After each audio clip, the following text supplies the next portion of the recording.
Hello everyone. This is Tobi from the Phuket Meditation Center, and you're listening to the Dharana Meditation Podcast. Let's sit together, calm the busy mind, and explore topics concerning character development, meditative training, and deeper self-knowledge.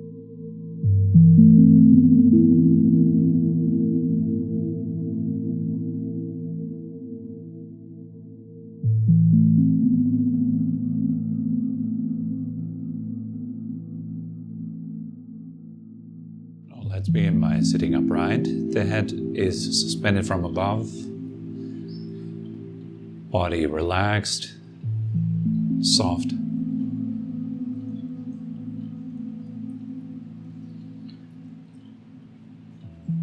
Relaxing inside of the structure, not giving up the structure, not collapsing, and not being stiff and tense within it. At this nice balance between relaxation and uprightness.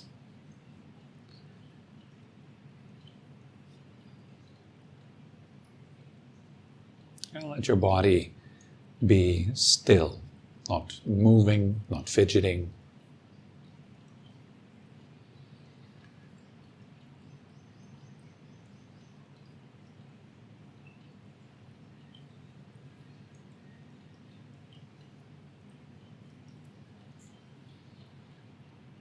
And we take a couple of comfortable, deep breaths.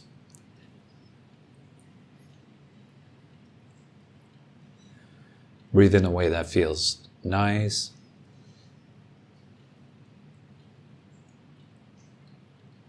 Listening to the body.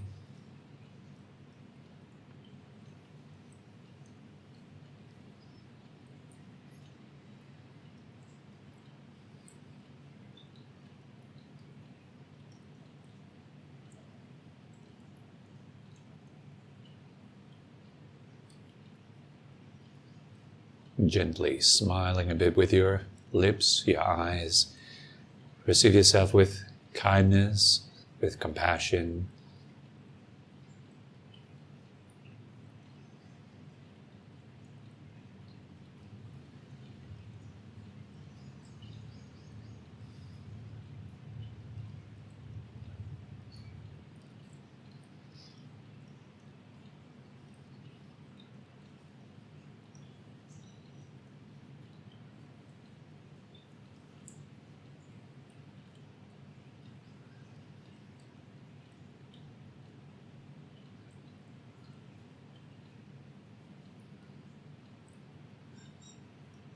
Taking it a bit deeper, let your whole body fill with awareness, feeling the body as it sits here.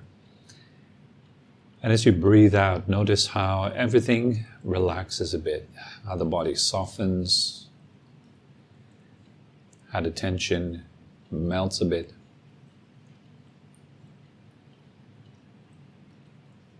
Breathing in, feeling the body, breathing out, softening, releasing.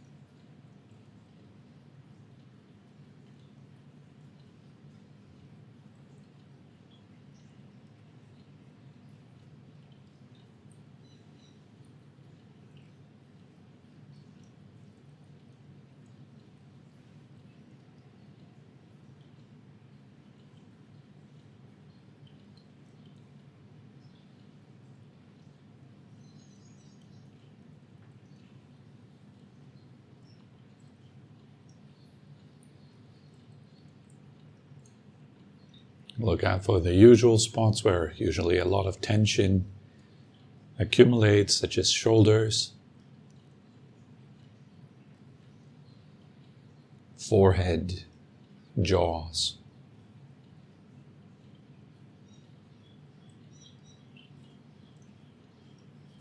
The belly, heart,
And all the tissues in the body slowly open up, finding space, letting go into that space.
Let your body and your mind fully merge, come together.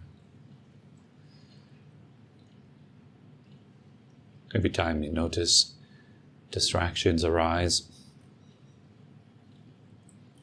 simply return to the task at hand. Breathing in, feeling, breathing out, softening.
You can think of your body as being made out of breath, like a mist of sensations.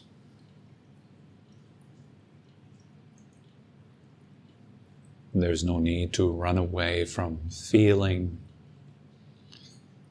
from sensation. pleasant, unpleasant, or neutral. We do the same thing, just releasing, softening through whatever arises.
The goal here is to let your nervous system fully settle,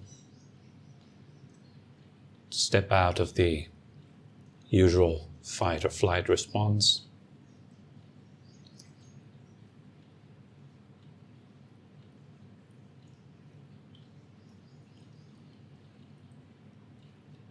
Once that has happened and you're comfortably calm, then simply sit in the presence of sensation, observing how sensations arise by themselves, how they stay for a little and change and pass away.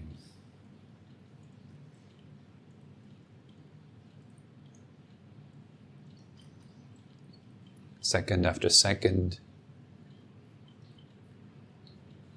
sensation is always in a process of flow, constantly changing, shifting.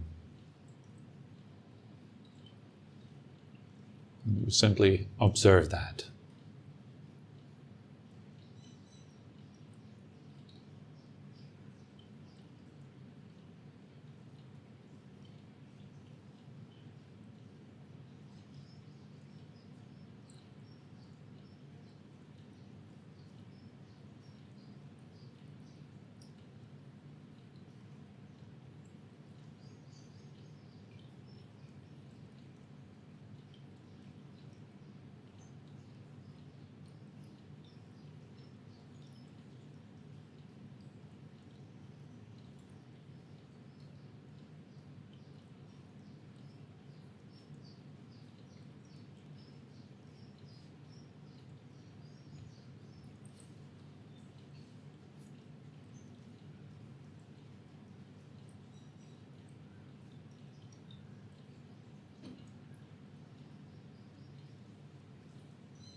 You can also ask yourself, where is my attention right now?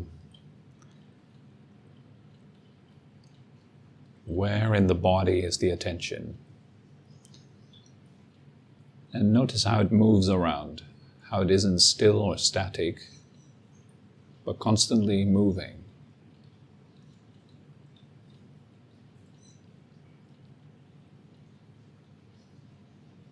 1 second it's in the leg, another second it's in the shoulder.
As keeping up with this movement of your attention, you also find that it doesn't just stay in the realm of sensations, but also moves to other realms.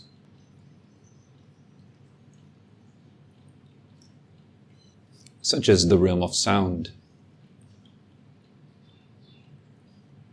It goes from a feeling to a sound, then to another sound, and back to a feeling.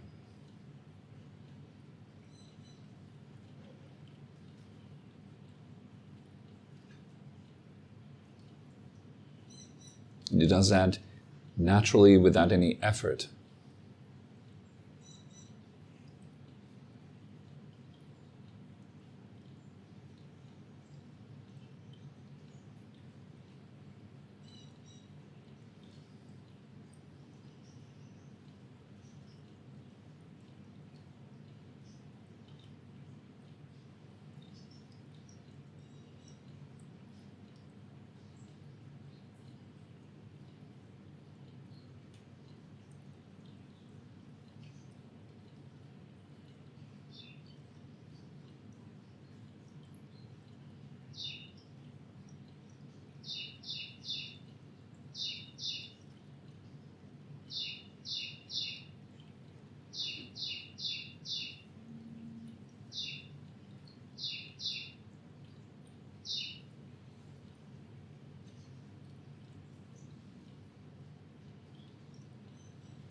And then sometimes it goes to thoughts.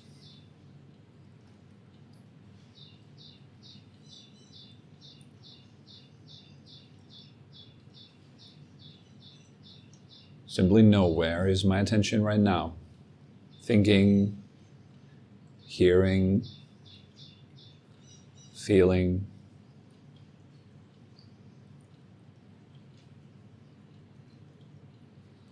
Training yourself to remain as an observer, not reacting to anything that goes on, but knowing it.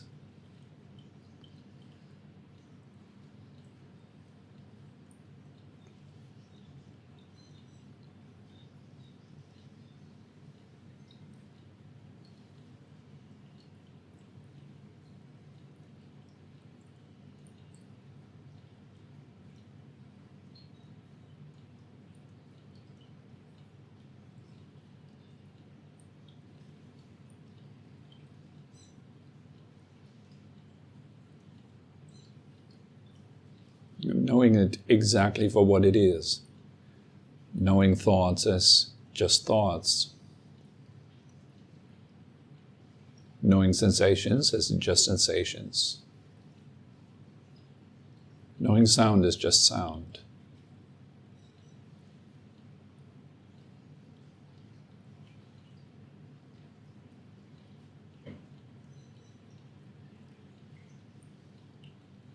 not adding anything, not taking away anything. Reflecting the simple reality of your experience.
As you're more and more able to keep up with knowing where your attention is in this very moment,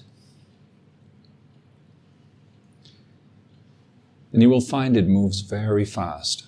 So fast that labeling or thinking about your experience doesn't quite work anymore.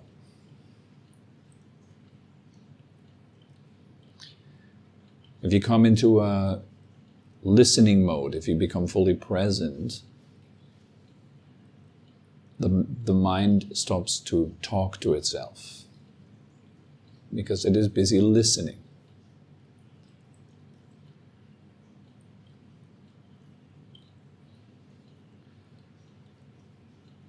In this third stage, you become like a mirror, reflecting exactly what is happening, but not adding anything to it. There's no narrative, no commentary.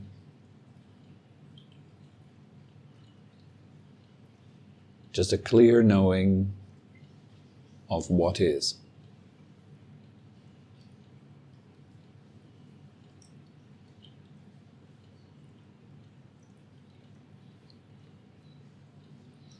This third stage, silent present moment awareness, is silent because of the falling away of any kind of narrative or conceptualization of your experience. It's much more direct, much more truthful, more honest.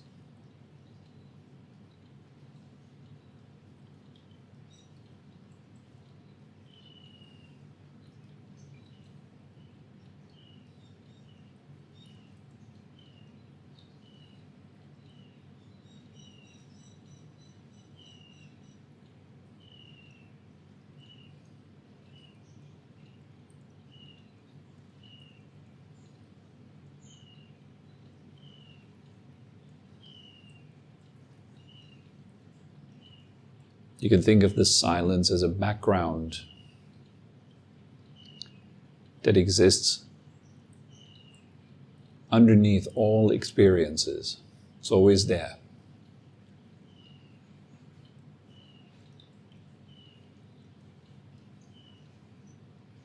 See if you can notice this silent background and then rest into it.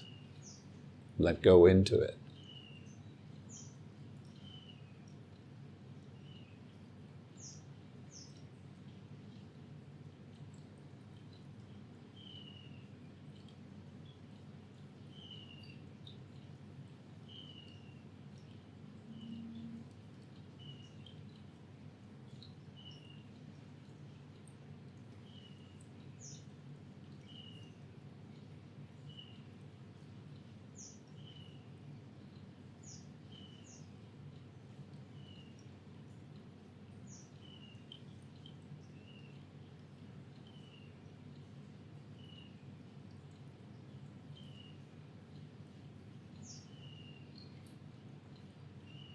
All experiences, such as sensations, thoughts, sound, sight, smell, taste,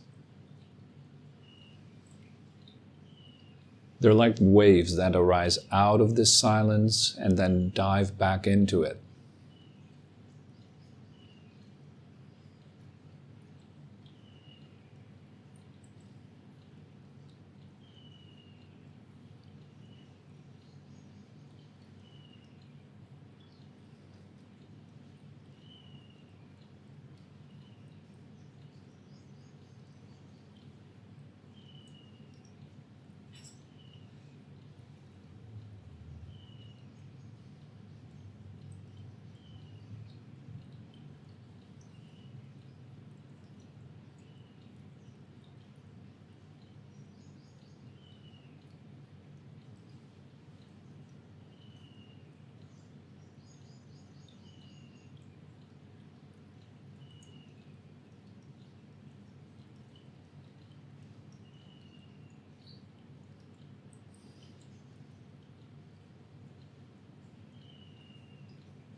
While resting in this silent background, you can slowly come back, open your eyes, and stretch a bit if you like.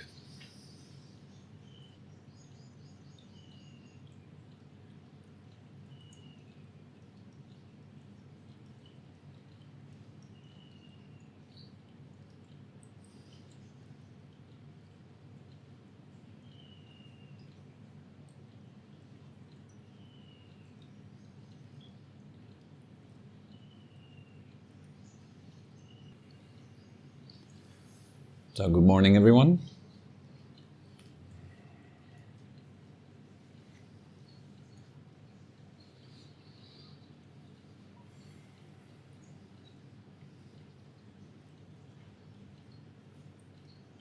So this path we can refer to in many ways. We can think of it as a gradual path of release, releasing stress, releasing suffering. You can also refer to it as a means of approaching what is true.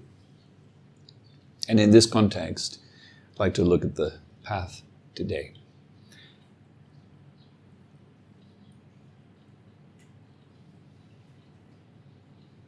So when talking about truth, you often hear people say things such as my truth, your truth, so on. It seems to be very different. Everyone having kind of different truths. If we look a little bit more deeply at this, then you can see very clearly that these are opinions, viewpoints, perceptions, the different angles in or through which we can look at life. That would be more closely to the truth, seeing it for what it is, rather than looking at the content of what your mind presents you and taking the content to be the truth. seeing it as just what it is. Thoughts, content, opinions, viewpoints, perceptions, preferences, and so forth. The truth is that there is movement in your mind. There's moods, there is thoughts, ideas, and so forth. Seeing it for what it is. That is more close to what is true. More far from what is true, for example, would be, okay, let's just think of an example. I'm at 7-Eleven, I'm buying something, and the person at the register would treat me unfriendly, being rude or something like this. I say, good morning. Person doesn't say it back, good morning. They just ignore me. Now in my mind, the idea arises that this person is very unfriendly. What an unfriendly person. And to me, it appears like that's exactly the way it is. This person is, by themselves, from themselves, an unfriendly person. But is that actually the truth? It certainly appears that way to my mind. And I can tell all my friends in a very convincing way, and they might even agree. They would say like, wow, what an unfriendly person. Maybe even most people in the world might agree with that. Say, wow, what an unfriendly person. But is that the truth? I would say a little bit more close to the truth would be to say that I'm conceptualizing this experience that I'm having as an unfriendly person. I see the other person as an unfriendly person. Whether the other person actually is an unfriendly person or not, that I don't know. But I certainly see the other person that way. So we can say that this person in front of me appears as an unfriendly person. Is a bit more accurate. Rather than that person actually is an unfriendly person. So that would be an example of pursuing truth. And this is also very rare in this world. Most people don't look at themselves and reflect on their own experience of life. We rather reflect about life through the lens of our experience, which is always highly conditioned. The way you experience life, maybe you come to this meditation class first time and the way you experience is, oh, that's a bunch of rubbish. Doesn't make any sense. What is this guy talking about? Someone else in this room says, wow, my mind is blown. This is amazing. So what is it then? Is it a bunch of rubbish? Is it amazing? Is it mind-blowing? What is it? What actually is it? So let's approach what is a bit more accurate. Maybe I can say, well, I'm experiencing it in such a way. I'm experiencing it as a mind-blowing talk or as a bunch of rubbish. That is more honest. Is my experience in accordance with reality? Is it actually the truth? Well, I would have to say that. Not necessarily. That would be an outrageous statement to make, that what I'm experiencing is the only truth.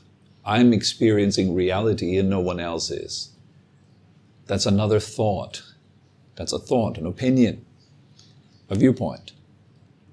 Seeing it for what it is.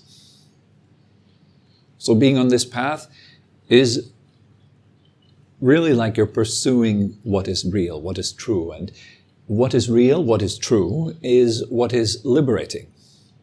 I think Jesus said that, right? What the truth shall set you free. It frees us from misconception. It frees us from a lot of suffering. Seeing what is true equals a falling away of suffering. Suffering arises because the way we perceive things are not in accordance with reality. We are in a conflict with reality. A battle with what is true.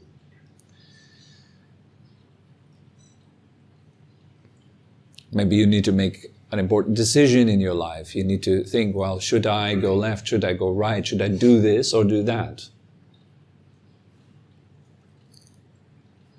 What's the best way to make a decision? Well, stay with what is true. Let's do this at the most superficial level. What is true is the future is uncertain. You don't know your future. You don't even know what you are going to feel like in 10 minutes or what you're going to think in 10 minutes. I don't know what I'm going to speak in 10 minutes. I have no idea.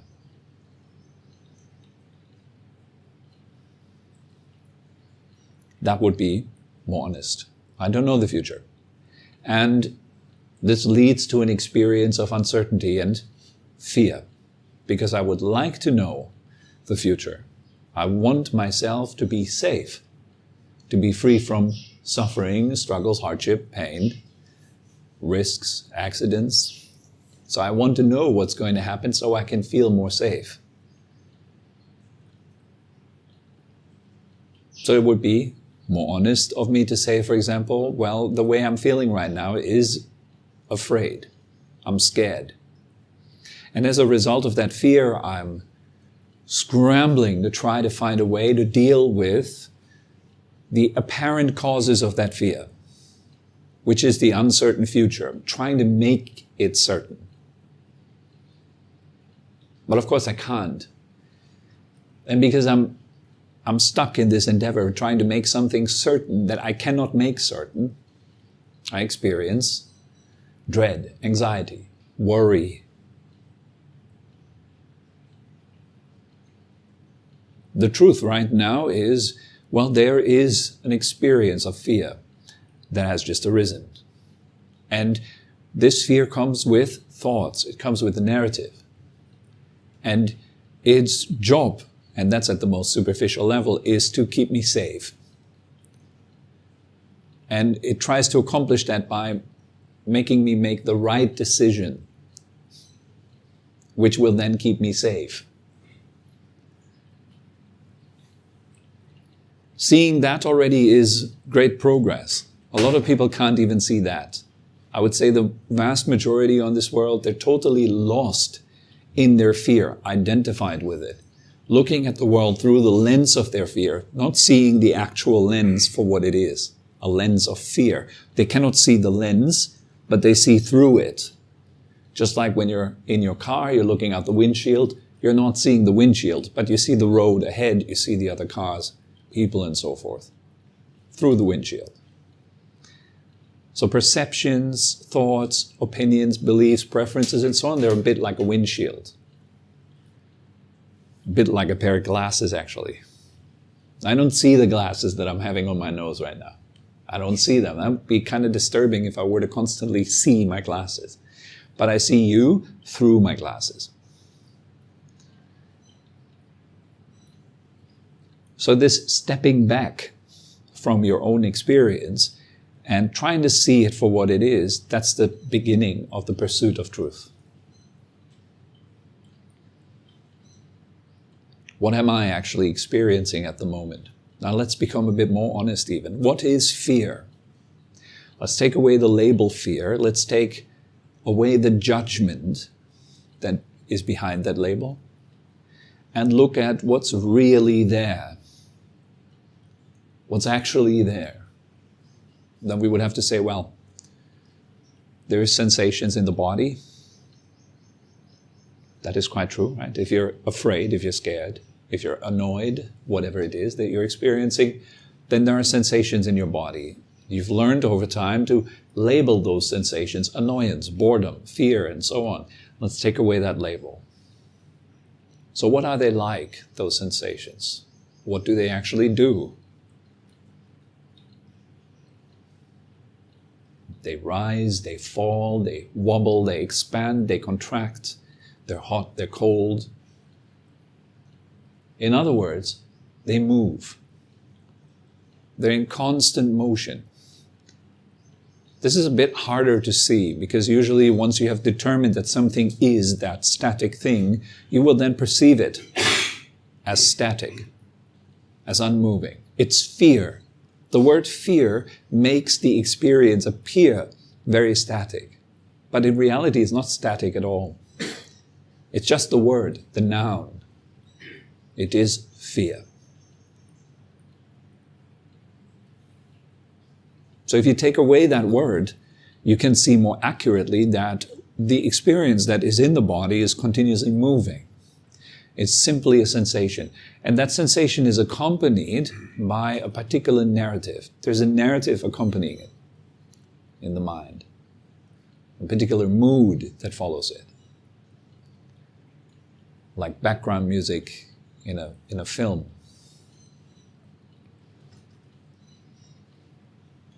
What else is there? Truthfully. Well, not much more, really. There's a sensation. It moves. There is a narrative that moves. And that's it. But if you don't see that, then you're caught up in it. If you're caught up in it, you're seeing through this complex, through this psychological phenomenon. You're experiencing the world and your life through the lens of the fear. And then it looks very complicated. It looks very dangerous. It looks very threatening. Because you're not seeing clearly. It's like wearing red glasses and then, feeling threatened by everything being red. Maybe you don't like red color, and so when everything looks red to you, you don't like the place. Then you think it's the place. Wow, what a scary place. Really, it's just your glasses. It's your perception.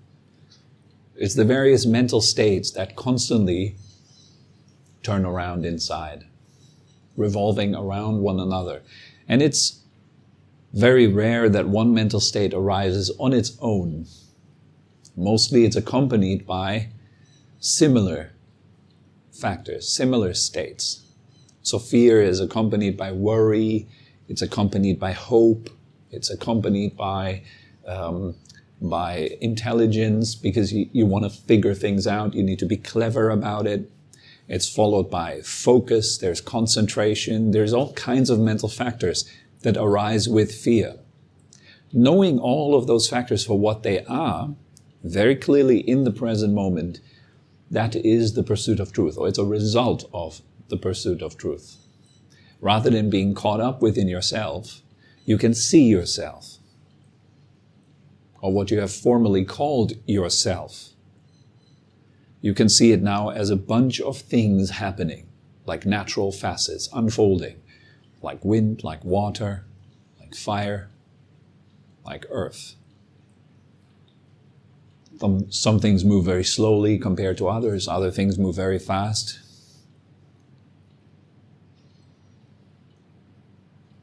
So let's break it down then. What is there actually? What is life? Really?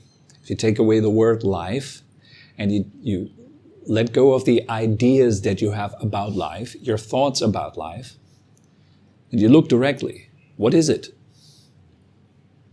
Then you will encounter just 6 distinct experiences. Those 6 experiences are sound, undeniable, there is sound. There's an experience of sound. There's an experience of sight, smell, taste. There's an experience of sensation and an experience of mental proliferation, thinking, fabrication. All of that exists. To exist means to stand out. So all of these things, they stand out. And they stand out against a backdrop of awareness. Because there is something that knows, I'm thinking, I'm feeling.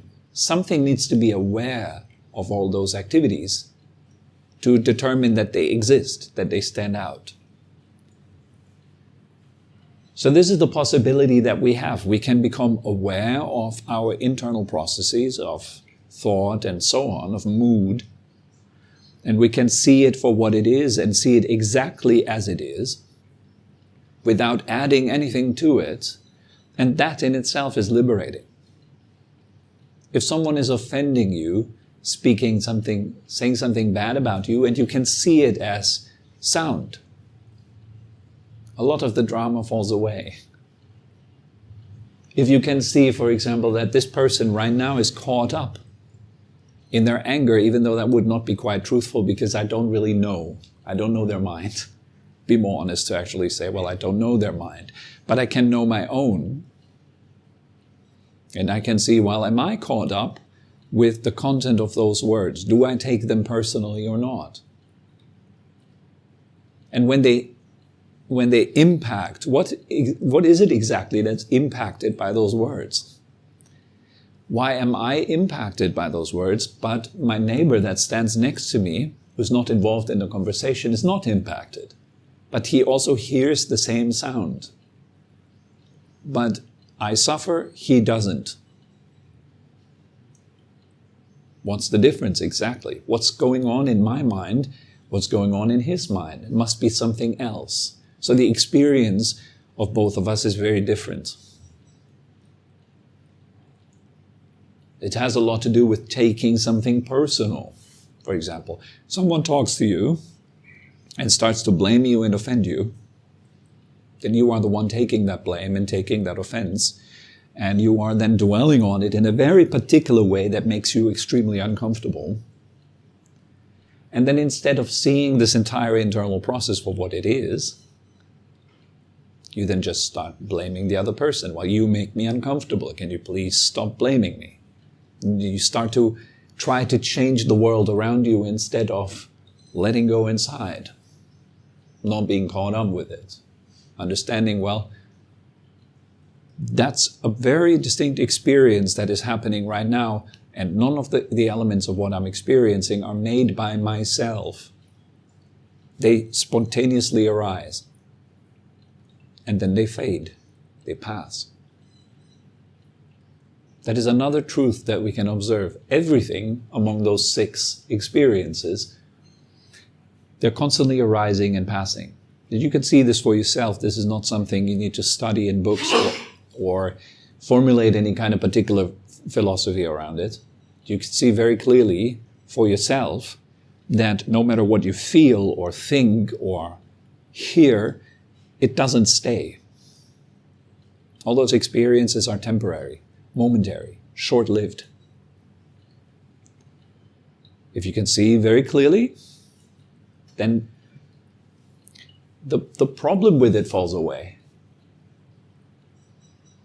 Then it is just sound. It is just sensation that arises in response to the sound.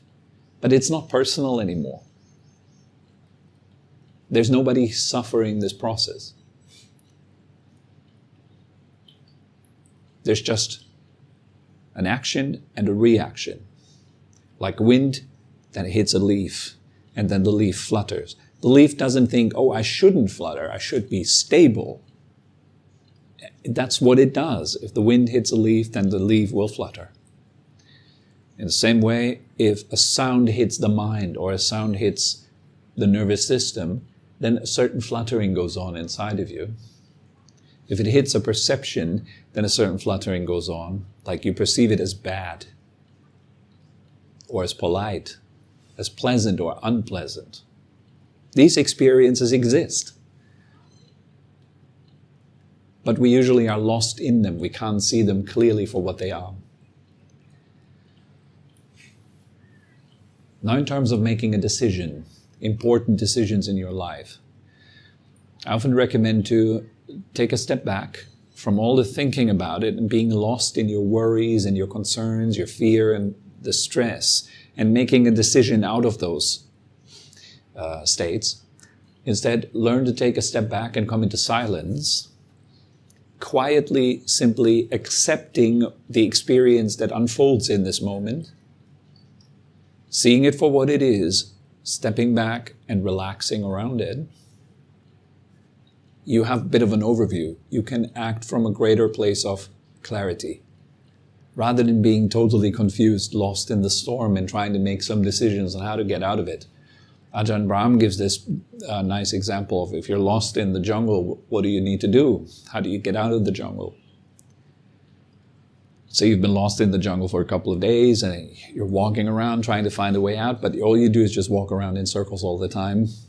What would be a clever thing to do? Climb a tree, exactly.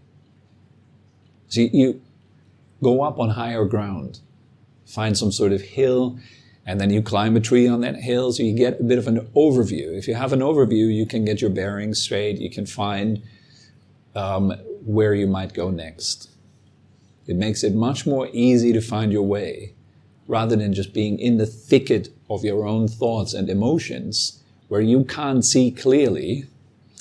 You want to come out of that thicket and get a bit of an overview over your life.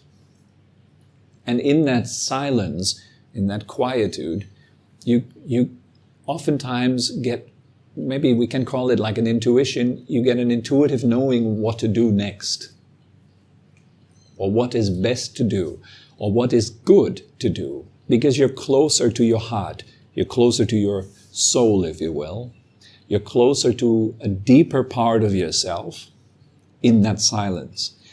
But if you're swept up in your emotions and in your thoughts and your worries and in the intellect, you're further away from that deeper part of yourself that knows very clearly right from wrong, good from bad.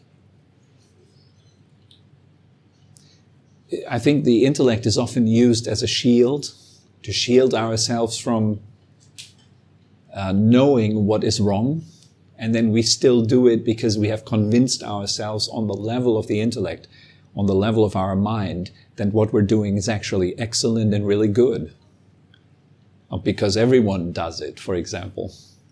It must be good. Because it is sanctioned by the state, it must be good. Because I've been told that by an authority, it must be good. So we keep arguing away inside of our mind. It's almost like a layer of lawyers that exists in the mind that just justify your decisions. So you can keep doing what you're doing. You don't have to give it up, the bad stuff. And you can continue doing the things that feel good versus the things that are good. The mind often serves as that function. It produces this layer of justification. If you go beneath that, you will encounter a layer of more raw feeling, emotion. You're then just helplessly stuck in your emotions. As soon as you stop justifying, you feel instantly all the feelings that the justification have suppressed so far, kept in check. You begin to feel things. And what we are usually feeling when we stop thinking all that much, when we stop distracting ourselves, when you sit still and you stop running away, then what we feel is what? It's a lot of suffering. It's a lot of unpleasant stuff that usually comes up. And all that unpleasant stuff is all the many times when we went against ourselves, when we have transgressed against that deeper part of ourselves that knows very clearly what is right from wrong. For example, everyone in this room here would say that generally speaking, lying is wrong. Lying is a major cause of suffering and stress. It also arises out of stress and suffering. People never lie because they're happy. People lie because they are afraid that if they were to speak the truth, they would be crucified for it. So then they say the lie. That's the real reason behind it. We're falsifying facts because we want to protect ourselves. We want to protect ourselves because we feel like we can be broken. And that's the truth. You can be broken. You're fragile. So lying is a protective mechanism. Justifications and all that kind of stuff. It protects you from actually having to deal with the consequences of your actions. But that doesn't make the consequences go away. It merely suppresses them. So if someone calls you out, you explode. You don't like it. You feel uncomfortable. It all comes out. You come right into the emotions and feelings because your guarding layer, the intellect, has been broken. It's been penetrated. So once the thinking stops, you usually then begin to just feel. You feel life, you feel the body, and so on. Now you need to bring wisdom into this. You need to understand it for what it is. It is feeling. It's just sensation. Relax. It's okay to feel. I would say most of us are terrified of our own feelings. That's the reason why we never stop distracting ourselves from ourselves. And so when you come into your feelings, then you dive through the layer of your feelings. You want to go beyond them, deeper than them, into a layer of silence, which is much closer to, let's say, your soul or your core. It's very truthful. Silence is very honest. Within it, you can clearly see that things arise and pass, but you're unaffected by them. And within it, you can clearly see right from wrong. You have like a deep connection to your conscience. Yeah. And all our emotions and thoughts, they protect us from that. They justify. So we could argue that everybody that lies, regardless of all their justification, why it's just a white lie, why it's correct, why it helped them, why it's beneficial, underneath all of that, this person is uncomfortable because they have transgressed against law, against the spiritual law, which is it's a sacrifice of truth for the sake of personal gain. So you kill the truth so the self can prosper. That's what lying is. And only you know what you do inside and why you do it, what really motivates you. To bring clarity into that is very important. If you want to be comfortable within yourself, if you want to experience peace, you have to be able to see yourself as you are and actually accept that, first of all. Accepting doesn't mean endorsing here. It simply means to allow for space so you can unfold in front of your eyes. You can unravel, and you can see very clearly into that unraveling and take it for what it is, and don't obsess over it, don't react, but see it very clearly. And inside of it, there's a lot of wisdom, there's a lot of learning, a lot of growth. If you're seeking freedom, you will find it in confinement. If you're seeking truth, you find it by clearly looking into what is false and identifying it as such. But it's also very difficult. It's much more easy to think about it. It's much more easy to talk about it. It's much more easy to distract ourselves from it or suppress it. But it's not the way. We all know right from wrong. Deep down inside, we all know. A little child knows when it lies that it's wrong. They know it. They don't even have to explain much. There's a sense of shame that comes with it. Look at kids that lie. Watch it. What's their behavior, their body language? What is it like? Is it that of a comfortable person? Is it that of freedom? Or is it that of bondage? Is it easeful or stressful? Lying.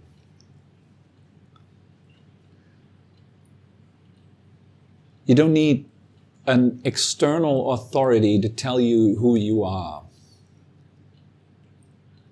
Perhaps we do need, not only perhaps, I think we all need somebody that points us to our ability to look honestly at ourselves and explain how to do that. That's what we need. But the looking itself and the understanding that arises from that, only you can go through that. And only you can grasp the meaning of that. Whatever you encounter as you go deeper into yourself, it is simply just like this. Anger is like this. Fear is like this. Worry is like this. And all those things, they arise from past actions and decisions that we have made. Where else would they come from?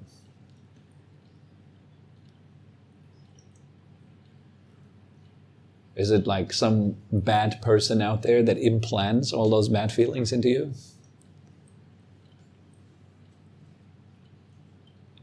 So that we have to distract ourselves from ourselves most of the time?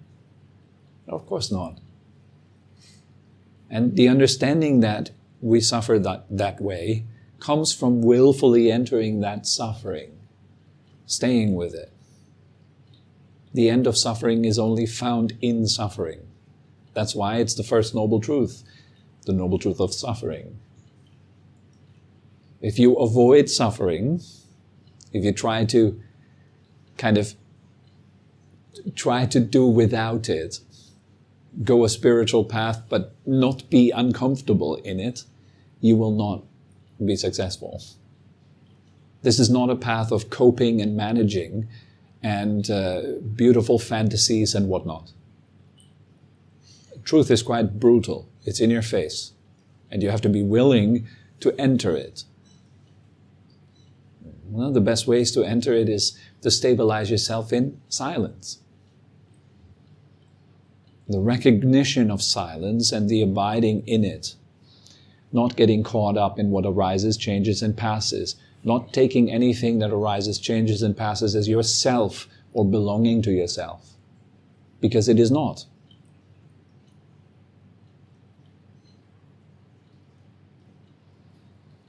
So in that way, being with the truth of your own experience rather than being with justifications and thinking and scheming and all these internal processes that serve to protect ourselves and guide ourselves, coping and managing.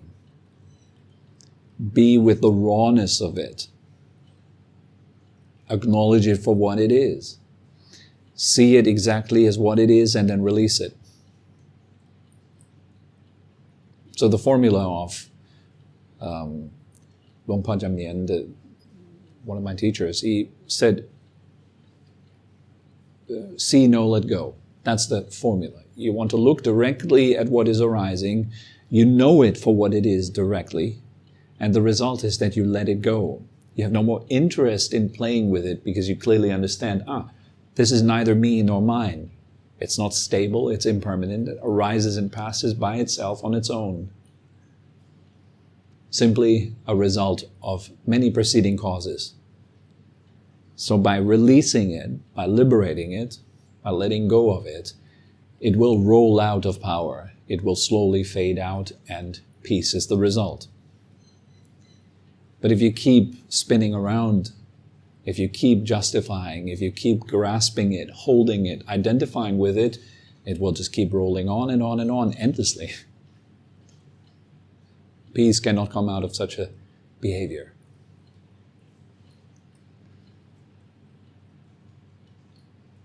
Anybody that is a tiny bit practiced already, that should be the result, to value what is true over what is false. To value the clear seeing over imagination. Or to at least discern imagination as imagination. And not taking it to be as a reality. It is imagination. That's all. That's just what it is.